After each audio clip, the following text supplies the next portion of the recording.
Jamrock, Aisha and Ghana. No matter with the grudge and the shader. See, nice, sweet and the flavor. The lyrics them you want to savor. No matter with the grudge and the shader. See, climbing to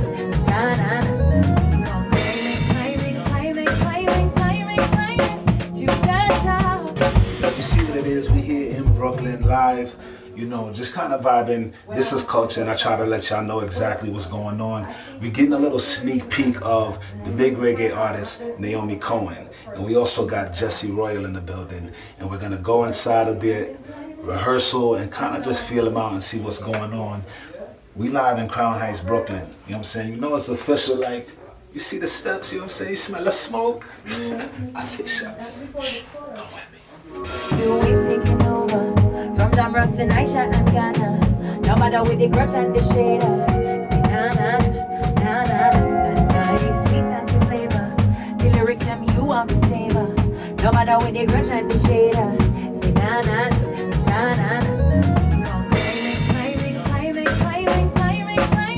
to the top. Ooh, boy. We got a chance to sit down with one of the queens here. You know, from Jamaica, we have Naomi Cowan. What's up? How are you? Good. Blessings. Blessed, yeah man, really You great. and I, we've been trying to catch up for some time now. You know, missing each other. I saw you was supposed to do Grooving in the Park, I believe, with the Roy Wilkins Center. I did the Jerk Fest. It got canceled and then pushed back to the end of August. That was Jerk Fest. That was Jerk Great Fest. Jamaican Jerk Festival, yeah. Right, big up to them.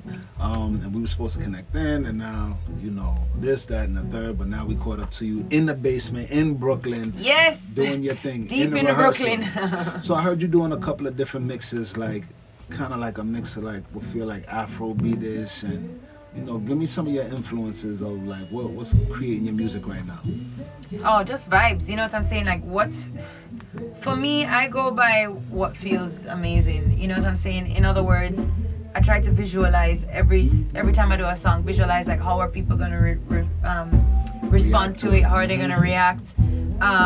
If I play it in this setting, if I play it in that setting, what's gonna happen, you know? Right. So, you know, for me though, like, my influences really come from different places in that different artists have inspired me, whether it's vocally or musically, you know what I'm saying? So like, Alicia Keys is a big inspiration of mine because she was one of the first female artists where I heard her sing and I thought to myself, wow, look at this girl behind a piano, and I grew up playing the piano. And on top of that, she's not a try-hard artist. Like, Beyonce is not running all over the place. I mean, it's not Beyonce. Alicia the cuts Keys. again. Yeah, Alicia Keys, you know, she's not a try-hard artist. She just uses her voice without overdoing it. She's not, you know, she just uses her voice. And I remember when I was, you know, much younger and saw her perform for the first time, I was like, oh, she has that raspier voice. And I was like, oh, that's like me. I can do it.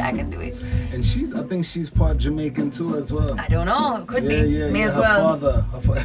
May as well. I think she is. I love her. I don't know like her. Right? I don't know her, but I feel like I do. And that's maybe because I listen to her albums like back to back to back. She had a couple of big Get a Story, that was big. Yeah, man. Her father is Jamaican. There you go. There we go. And that makes sense. Her swag is right if up it's there. not true, we making it true right Yeah. So she inspired, you know, a lot of my music. And then when I started to teach myself how to play the guitar, Corinne Bailey Ray, I don't know if you know who that is. She's a British artist. You know, she inspired just like when I decide, whenever I go. How many different instruments? Just two. Okay. I mean, if you count the recorder, but that's not. No. We'll throw it in there. We'll make it 2.5. 2.5. Yeah. You already knew that this was the direction that you wanted to be in from a young age, or?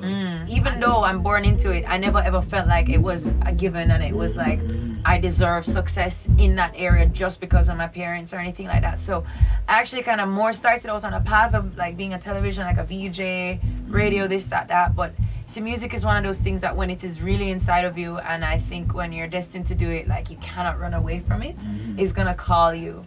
And so I had to answer the call. And one of the things that really kind of sparked that too was my dad actually was diagnosed with cancer a couple of years ago. And so when he was going into surgery, and you know, give thanks, he's still here, completely healed. But when we were going through the whole thing, he's going to surgery and blah blah blah. It's like I was realizing, man, I have a legacy, and I don't want to do things out of tragedy. I don't want to go into music, oh my gosh, my dad died, so let me do this in honor of him. I didn't want to get to that point, because so many of my friends that have parents that were legends that do not live anymore, they're not as fortunate as I am to still have their parents around, because so many reggae legends died early. Dennis Brown, Garnet Silk, Peter Tosh, and they all have offspring, they all have kids, they all have grandkids. And so I'm like, man, I need to just do this now, because the legacy, they're still alive, and I have a chance to start it with them by my side. So yeah, that's kind of wow.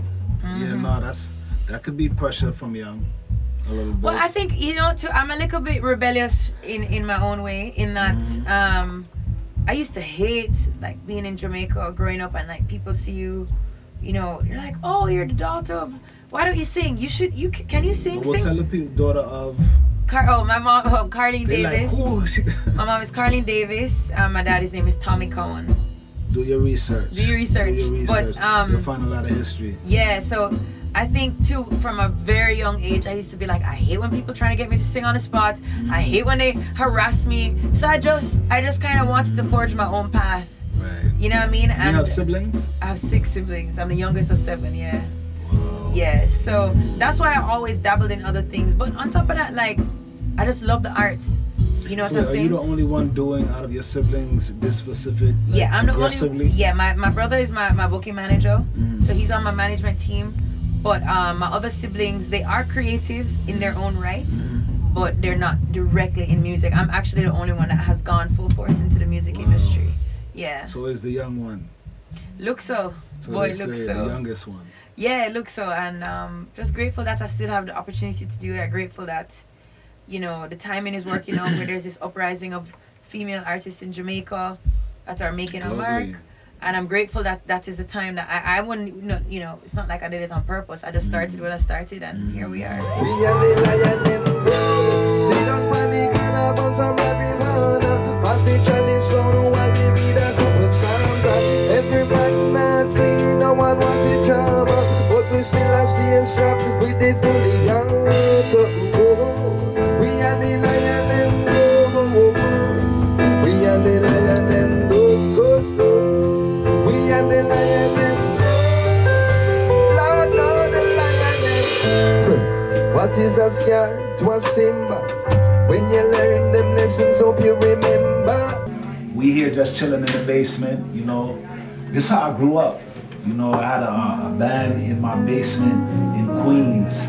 My uncle was a saxophone player, and I used to be on the steps just so, and just listening to the band late in the night, food cooking upstairs, all of them kind of vibes. I got my virgin here, Jesse Royal. Respect, brother. Big respect. We here, you rehearsing right now. Yeah. For a couple of big shows. Yeah. Talk to the people, do your research on Jesse Royal, you know what I'm saying, and really understand Lion Order. You know what I'm saying? That's one of the big tunes. Yeah, definitely. I mean, one more hook them, Jesse Royal is the name. Out of Jamaica, lover of love, child of Selassie, You see it? Yeah, and universal and global citizen. Yeah. So now tell her. African. All the way. So how did you start? Because I read a little something that said you had a good friend, one of the Marleys. What was the segue into you, growing up, when you grew up to now, being in a place where the world knows you? Yeah, well, music from little youth stages been a big part of my life. My grandmother, the choir director, and my mother sing on the choir, and the family just love music, So music always been a part of my day-to-day reality as a youth, whether it's songs in the car or the stereo or whatever, or at the church, music was always a part of my life, So what was it that made you say, I want to take this professionally and take this seriously? Or was it somebody that said you need to take this seriously? Yeah, man, you have a couple key individuals who definitely help to shape I and I. But it always I make music now like Daniel Bambata, we just talk about, like my brother from them days, you know, from little boy stage 11, 12, 13, 14, I followed up. We used to build little vibes, you know, and until we progress to the point where we can make our own little music and thing. And those years were definitely a huge part of my formative years with one of my brother them named Cuban to Kurt White is also a brilliant producer. You know what I mean? A whole heap other people, but that was kind of a core, meaning day to day vibing, you know? So what was you know, up to now, what was the big moment? Oh, but hold on, some of the key inspirations as me I say. Yeah. So you have Ziggy Marley Okay. as a teacher.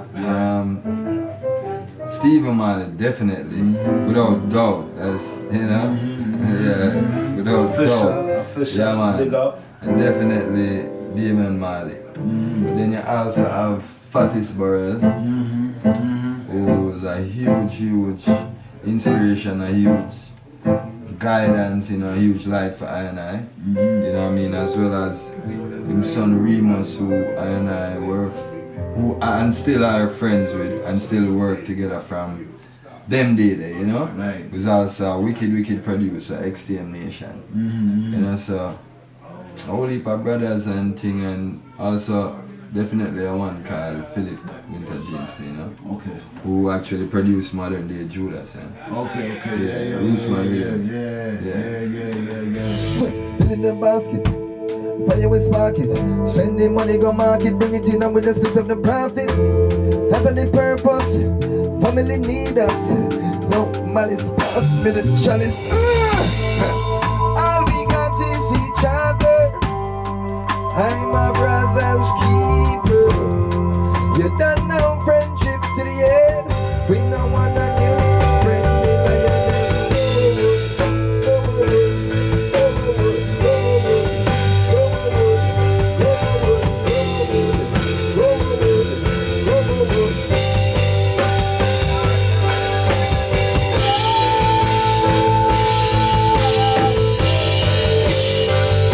This is Culture with Shani Culture. Jesse Royal said that. Lion them good.